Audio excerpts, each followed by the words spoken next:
ಯುಗಾದಿ ಹಬ್ಬದಂದು ವಿಜಯನಗರ ಜಿಲ್ಲೆಯಾದ್ಯಂತ ಭಕ್ತರು ತಮ್ಮ ಭಕ್ತಿಯನ್ನು ವಿಶೇಷ ರೀತಿಯಲ್ಲಿ ಪ್ರದರ್ಶಿಸುತ್ತಿದ್ದಾರೆ. ಜಿಲ್ಲೆಯ ಹಲವು ಗ್ರಾಮಗಳಲ್ಲಿ ನಡೆಯುವ ಆಚರಣೆಗಳು ಭಕ್ತರ ವೈಮನಗಳಲ್ಲಿ ರೋಮಾಂಚನ ಮೂಡಿಸಿದ್ದು, ಈ ಪೈಕಿ ಮುಳ್ಳಿನ ಗಿಡದ ಮೇಲೆ ನಡೆಯುವ ಪವಾಡಗಳು ಅತ್ಯಂತ ಗಮನ ಸೆಳೆಯುತ್ತಿವೆ.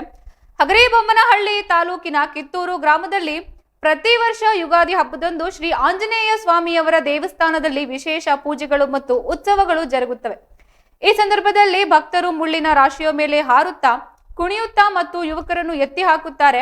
ಈ ದೃಶ್ಯಗಳು ನೋಡುಗರನ್ನು ಬೆರಗುಗೊಳಿಸುತ್ತದೆ. ಬೆಳಗ್ಗೆಯಿಂದ ಉಪವಾಸ ವ್ರತ ಆಚರಿಸುವ ಭಕ್ತರು ಮುಳ್ಳಿನ ಗಿಡಗಳನ್ನು ತುಳಿದು ತಮ್ಮ ಭಕ್ತಿಯನ್ನು ಸಮರ್ಪಿಸುತ್ತಾ, ಈ ಪವಾಡವು ಭಕ್ತರ ನಂಬಿಕೆ ಮತ್ತು ಶ್ರದ್ಧೆಗೆ ಸಾಕ್ಷಿಯಾಗಿದ್ದು, ಇದೇ ರೀತಿ ಹಗರಿಬೊಮ್ಮನಹಳ್ಳಿ ತಾಲೂಕಿನ ವಲ್ಲಭಾಪುರ ಗ್ರಾಮದಲ್ಲಿಯೂ ಆಂಜನೇಯ ಸ್ವಾಮಿಯವರ ಮುಳ್ಳು ಪವಾಡವು ಅತ್ಯಂತ ವಿಜೃಂಭಣೆಯಿಂದ ನಡೆಯುತ್ತದೆ.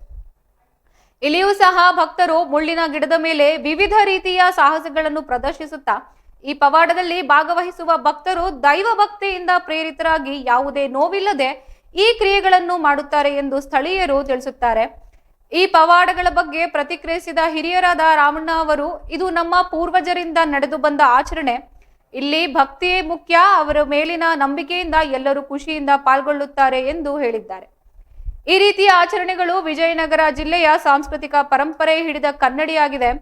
ಇನ್ನು ಈ ಪವಾಡಗಳಲ್ಲಿ ಯಾವುದೇ ಅಹಿತಕರ ಘಟನೆಗಳು ನಡೆಯದಂತೆ ನೋಡಿಕೊಳ್ಳಲು ಜಿಲ್ಲಾಡಳಿತವು ಸೂಕ್ತ ಕ್ರಮಗಳನ್ನು ಕೈಗೊಂಡಿದೆ.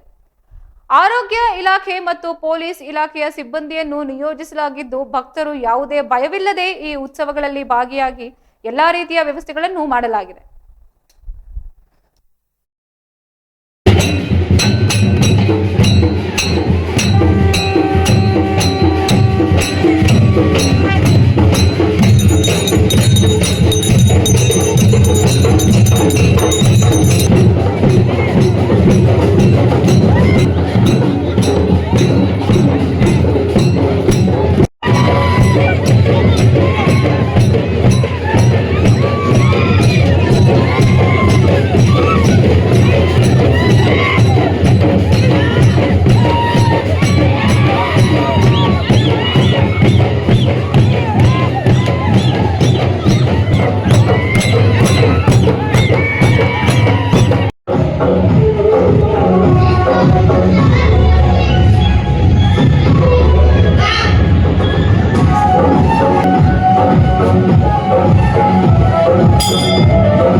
Thank you.